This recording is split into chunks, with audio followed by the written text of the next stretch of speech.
सतयुग की बात है।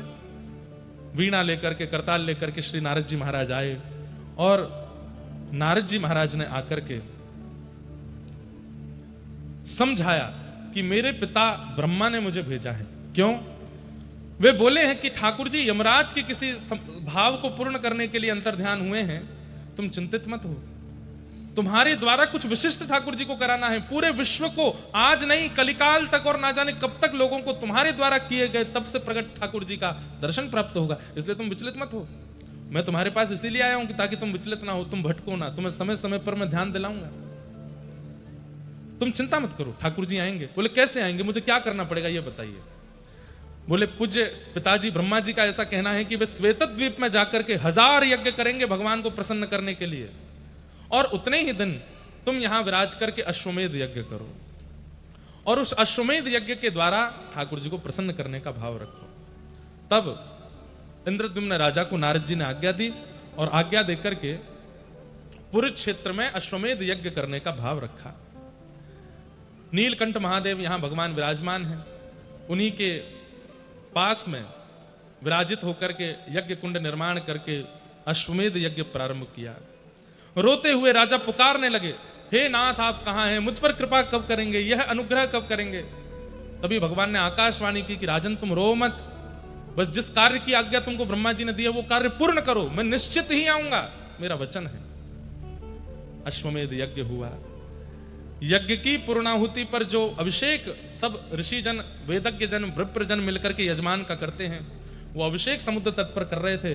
तभी नारद जी ने देखा ब्रह्म दारू बहती हुई एक समुद्र मार्ग से आ रहे हैं, और जैसे ही उस ब्रह्म दारू का दर्शन किया, आपने देखा समीप जाकर के तो शंख चक्र गदा पद्म आदि जैसे शुभ चिन्ह उन ब्रह्म दारू में बने हुए हैं।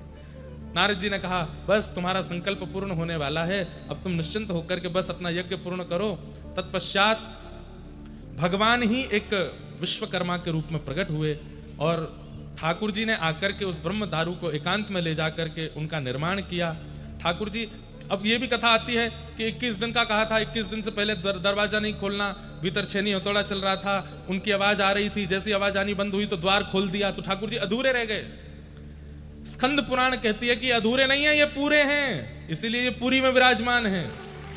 ये अधूरे नहीं है, ये ठाकुर जी का मूल रूप है, ये अधूरे नहीं है। वो 21 दिन वाली कथा, छेनी हथौड़ा वाली कथा भी स्कंद पुराण में नहीं है। वहां तो ऐसा भाव है कि कहां से किस रूप में भगवान ही आए हैं और आकर के उस दारू ब्रह्म को लेकर के गए, उसका जाकर के निर्माण किया और निर्माण करके उनको प्रतिष्ठित किया।